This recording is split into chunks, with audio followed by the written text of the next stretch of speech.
दोस्तों, जरा एक पल के लिए कल्पना कीजिए, अगर आने वाले समय में दुनिया की सबसे बड़ी लड़ाई किसी मिसाइल, परमाणु बम या तेल के कुओं के लिए नहीं, बल्कि पानी की एक एक बूंद के लिए लड़ी जाए, तो उस दिन सबसे ताकतवर देश कौन होगा?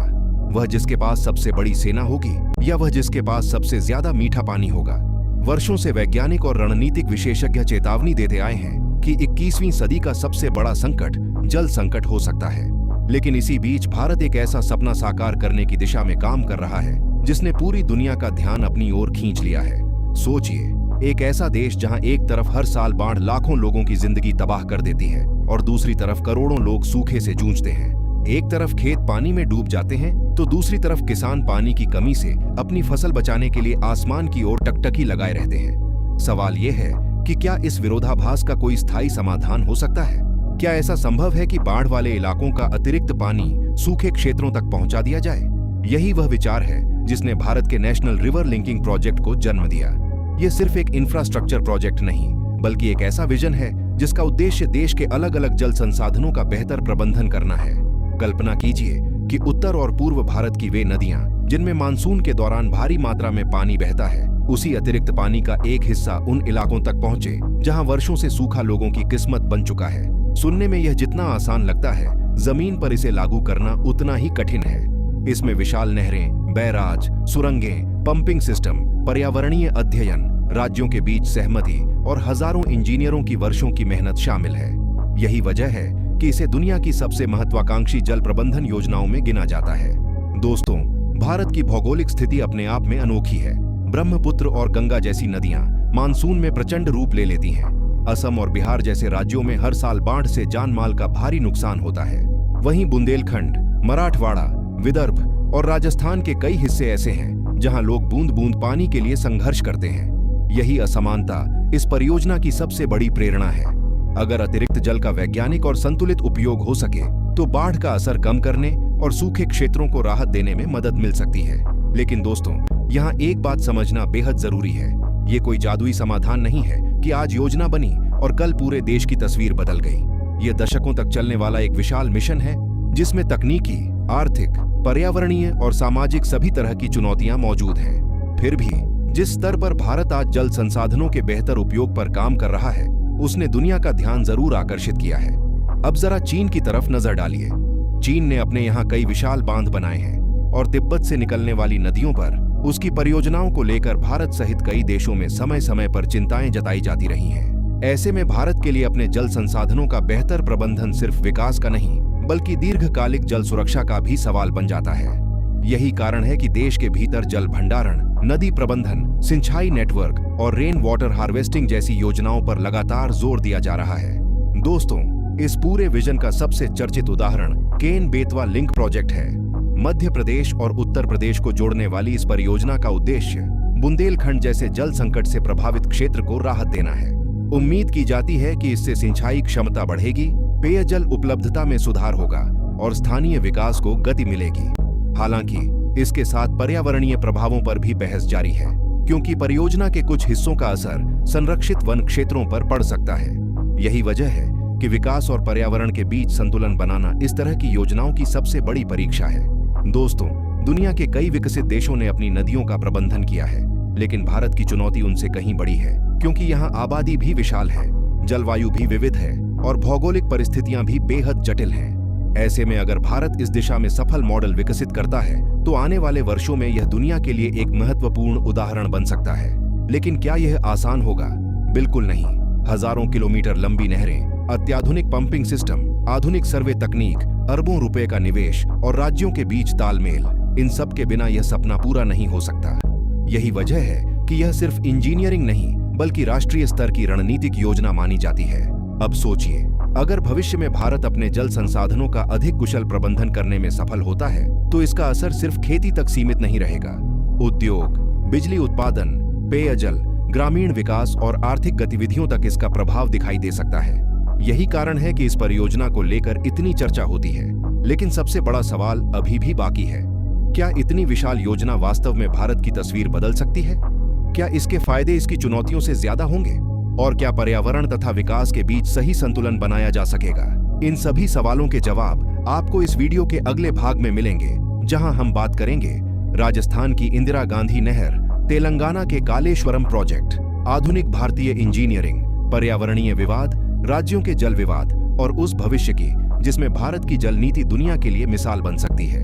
इसलिए अगर आप चाहते हैं कि भारत के इस मेगा प्रोजेक्ट की पूरी सच्चाई जाने, तो इस वीडियो को अभी लाइक कीजिए, चैनल को सब्सक्राइब कीजिए, बेल आइकन दबाइए और कमेंट में जरूर लिखिए जल ही भविष्य है, क्योंकि अगले भाग में जो जानकारी आप जानने वाले हैं वह इस पूरे विषय को बिल्कुल नए नजरिए से समझाएगी। दोस्तों, अब सवाल यह है कि क्या यह पूरा सपना सिर्फ कागजों तक सीमित है या जमीन पर इसकी तस्वीर भी दिखाई देती है। इसका सबसे चर्चित उदाहरण राजस्थान की इंदिरा गांधी नहर है। कभी जैसलमेर, बीकानेर और श्रीगंगानगर के बड़े हिस्से ऐसे थे जहां पानी का संकट लोगों की सबसे बड़ी परेशानी था, लेकिन इस नहर ने कई इलाकों में खेती और जीवन को नई दिशा दी। ये इस बात का उदाहरण है कि जब सही योजना, इंजीनियरिंग और जल प्रबंधन साथ आते हैं तो बड़े बदलाव संभव हो सकते हैं। हालांकि इसके साथ यह भी सच है कि हर परियोजना के अपने पर्यावरणीय और सामाजिक प्रभाव होते हैं, इसलिए लंबे समय तक संतुलित प्रबंधन बेहद जरूरी होता है। अब आइए दक्षिण भारत की तरफ चलते हैं, जहां तेलंगाना का कालेश्वरम लिफ्ट इरिगेशन प्रोजेक्ट आधुनिक इंजीनियरिंग की एक बड़ी मिसाल माना जाता है। यहाँ विशाल पंपों की मदद से पानी को ऊंचाई तक पहुंचाया जाता है ताकि जरूरत वाले क्षेत्रों में सिंचाई और जल आपूर्ति बेहतर हो सके। इस तरह की परियोजनाएं दिखाती हैं कि भारत केवल परंपरागत नहरों पर ही निर्भर नहीं है, बल्कि आधुनिक तकनीक का भी उपयोग कर रहा है। दोस्तों, यही वह सोच है जो आने वाले वर्षों में भारत के जल प्रबंधन को नई दिशा दे सकती है। लेकिन कहानी का दूसरा पहलू भी उतना ही महत्वपूर्ण है। जब किसी नदी के प्रवाह में बदलाव किया जाता है तो उसके असर केवल इंसानों पर नहीं, बल्कि जंगलों, वन्यजीवों और पूरे पारिस्थितिकी तंत्र पर भी पड़ सकते हैं। केन बेतवा परियोजना को लेकर भी पर्यावरणविदों ने पन्ना टाइगर रिजर्व और जैव विविधता पर संभावित प्रभावों को लेकर सवाल उठाए हैं। इसलिए किसी भी बड़ी परियोजना की सफलता केवल निर्माण से नहीं, बल्कि इस बात से तय होगी कि विकास और पर्यावरण के बीच कितना संतुलन बनाया जाता है। भारत के सामने एक और चुनौती है, राज्यों के बीच जल विवाद। कावेरी, कृष्णा और अन्य नदी जल बंटवारे के मुद्दों ने कई बार दिखाया है कि पानी केवल प्राकृतिक संसाधन नहीं, बल्कि सामाजिक और राजनीतिक विषय भी है।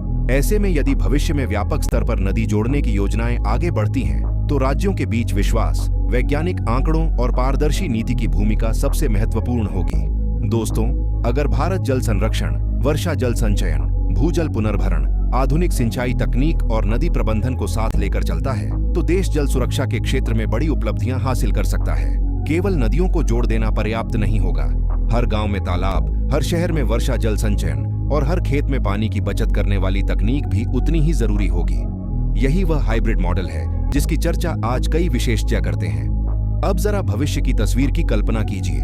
यदि देश के अलग अलग हिस्सों में उपलब्ध जल का बेहतर और वैज्ञानिक उपयोग हो, यदि बाढ़ का अतिरिक्त पानी नियंत्रित तरीके से उपयोग में लाया जा सके, यदि सूखा प्रभावित क्षेत्रों तक समय पर सिंचाई पहुंचे और यदि हर बूंद का मूल्य समझा जाए, तो भारत की कृषि, उद्योग और ग्रामीण अर्थव्यवस्था को निश्चित रूप से मजबूती मिल सकती है। लेकिन यह तभी संभव होगा जब तकनीक, नीति, पर्यावरण और जनभागीदारी चारों साथ चलें। दोस्तों, किसी भी देश की असली ताकत केवल उसके हथियार नहीं होते, बल्कि उसके संसाधनों का समझदारी से किया गया उपयोग होता है। पानी आने वाले समय का सबसे रणनीतिक संसाधन बन सकता है और यही कारण है कि दुनिया के कई देश जल सुरक्षा पर तेजी से काम कर रहे हैं। भारत भी इसी दिशा में अपने समाधान तलाश रहा है। यह कहना जल्दबाजी होगी कि कोई एक परियोजना भविष्य की सारी समस्याएं खत्म कर देगी, लेकिन यह जरूर कहा जा सकता है कि बेहतर जल प्रबंधन भारत के विकास में महत्वपूर्ण भूमिका निभा सकता है। आने वाले वर्षों में विज्ञान, इंजीनियरिंग और पर्यावरण संरक्षण के बीच सही संतुलन ही तय करेगा कि भारत इस चुनौती को अवसर में बदल पाता है या नहीं। इसलिए यह विषय केवल सरकार या इंजीनियरों का नहीं, बल्कि हर नागरिक का है।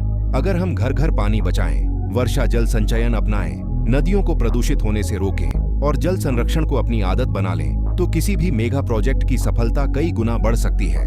दोस्तों, अब मैं आपसे एक सवाल पूछना चाहता हूँ। क्या आपको लगता है कि भारत को ऐसी बड़ी जल परियोजनाओं पर और तेजी से काम करना चाहिए, या पहले पर्यावरण और स्थानीय समुदायों पर उनके प्रभाव का और गहराई से अध्ययन होना चाहिए?